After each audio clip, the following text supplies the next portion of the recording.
During the time of division in the kingdom of Israel, a series of wicked kings ruled in both the northern and southern kingdoms. This would also come as no surprise when the children of Israel became discontent with God as their king and sought an earthly ruler.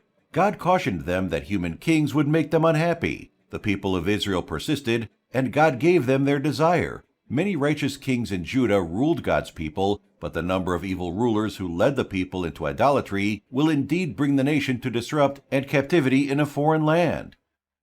King Pekah used to be a military commander in the army of King Pekahiah of Israel. The Assyrians had come to dominate the land during the reign of King Pekahiah. Many people in Israel did not want to be controlled by the Assyrians, especially members of Israel's military forces. Pekah eventually concluded that he had had enough of Pekahiah's authority and the Assyrians' control over him. As a result, he secretly planned to kill the king with 50 warriors from the nearby country of Gilead. In order to carry out this strategy covertly, Pekah had used the foreigners. In the end, Pekah slew Pekahiah in Samaria and proclaimed himself king. So he killed Pekahiah and became king in his place.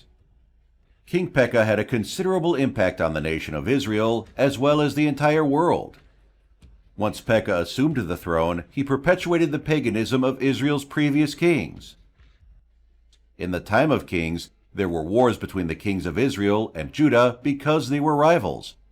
Judah's king at the time of Pekah's rule was Ahaz, and the two monarchs engaged in conflict. To overthrow the people of Judah, King Pekah teamed up with King Rezin of Aram. During Pekah's reign, another significant event occurred that gave God's people hope. When King Pekah and King Rezin of Aram moved against King Ahaz of Judah, the Lord sent the prophet Isaiah to Ahaz, Isaiah chapter 7, verse 7 through 9. For this is what the Lord God says, It shall not stand, nor shall it happen. The Lord also gave Ahaz a sign, and even though Ahaz declined because he did not want to put the Lord to the test, God moved Isaiah to present this well-known prophecy. Pekah felt that by following false gods and fighting the Assyrians with his own might, he could defeat Assyrian power. Despite ruling for a long 20 years, he was unable to expel the Assyrians from the region. Later in his rule, the Assyrians invaded a number of Israelite cities, and King Pekah failed to stop them since God had empowered the Assyrian king to carry out these actions. The Assyrians defeated the Israelites and marched a large number of captives back to their own country. The Assyrians annexed a large portion of northern Israel and deported its citizens into exile.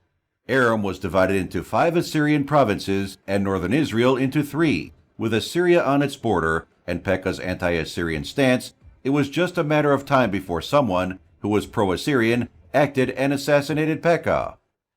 This was the start of the collapse of the kingdom of Israel, which was God's punishment for the kings and their people's sins and idolatry. 2 Kings chapter 17, verse 7 through 23.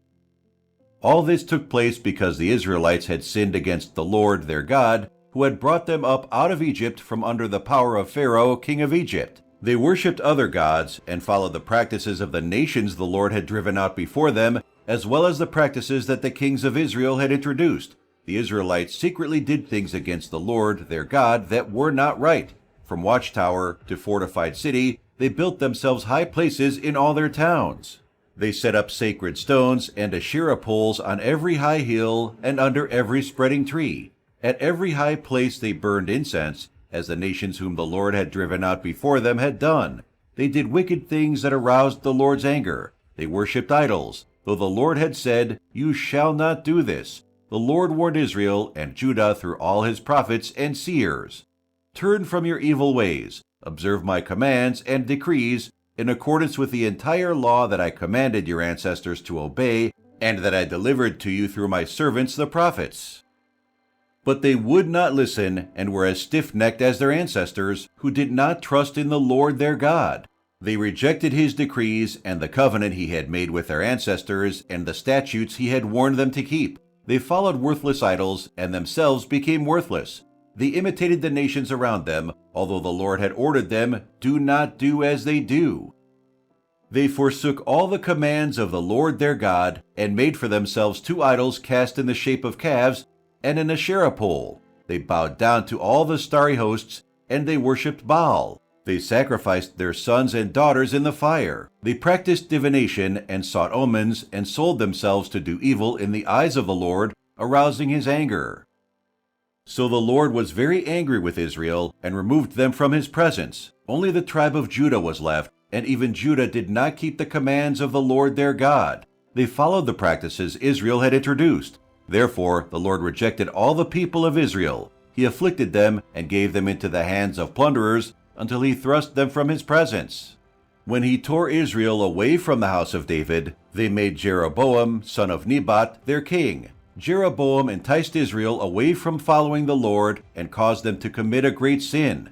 The Israelites persisted in all the sins of Jeroboam and did not turn away from them until the Lord removed them from his presence, as he had warned through all his servants, the prophets. So the people of Israel were taken from their homeland into exile in Assyria, and they are still there.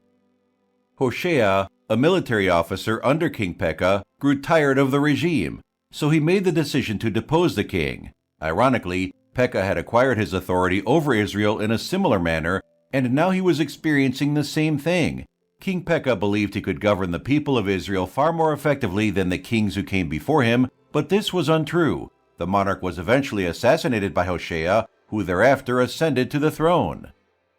After Pekah's death, Hoshea reigned for 9 years, but King Shalmaneser of Assyria discovered Hoshea's betrayal in refusing to pay homage and attempting to ally with Egypt against Assyria, and imprisoned Hoshea. Shalmaneser would then conquer and expel the rest of Israel's people, completing God's judgment on the northern kingdom of Israel. God cautioned them that human kings would make them unhappy. 1 Samuel chapter 8, verse 6 through 18. But their demand displeased Samuel when they said, "Give us a king to judge and rule over us." So Samuel prayed to the Lord. The Lord said to Samuel, "Listen to the voice of the people in regard to all that they say to you, for they have not rejected you, but they have rejected me from being king over them. Like all the deeds which they have done since the day that I brought them up from Egypt, even to this day, in that they have abandoned, rejected me, and served other gods, so they are doing to you also. So now listen to their voice. Only solemnly warn them and tell them the ways of the king who will reign over them." So Samuel told all the words of the Lord to the people who were asking him for a king. He said, "These will be the ways of the king who will reign over you. He will take your sons and appoint them for himself to his chariots, and among his horsemen, and they will run before his chariots.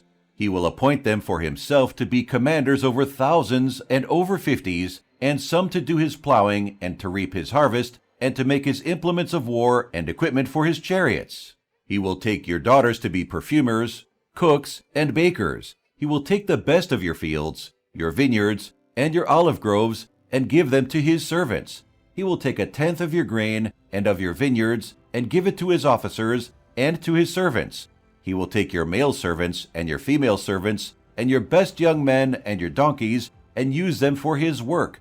He will take 1/10 of your flocks, and you yourselves shall be his servants. Then you will cry out on that day because of your king whom you have chosen for yourselves, but the Lord will not answer you on that day because you have rejected him as king."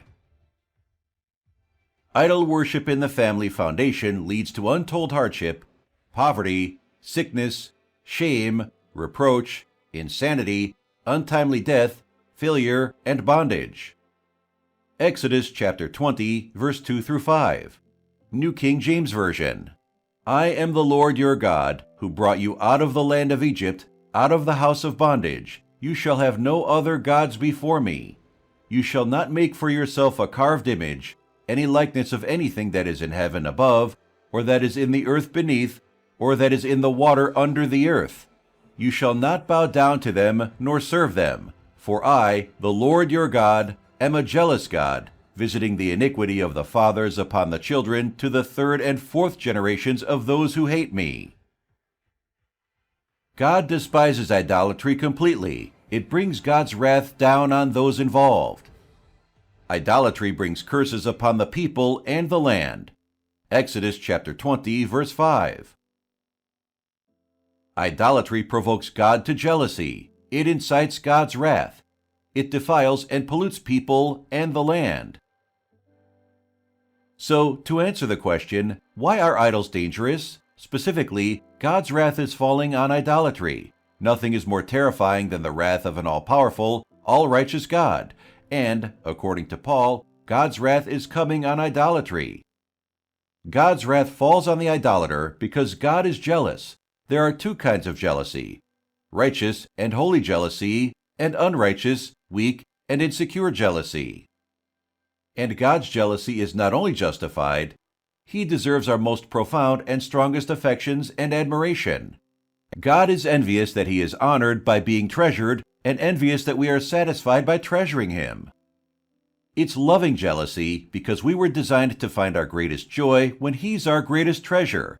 He is envious that He is honored by being treasured, and envious that we are pleased by adoring Him. As a result, He is jealous in a loving and righteous way.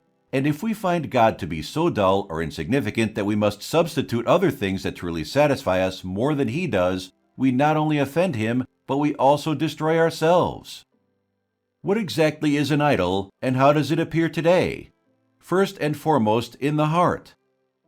Covetousness, which is idolatry, Paul says. Thus, idolatry today is the activity of the human heart. This is not a bodily act.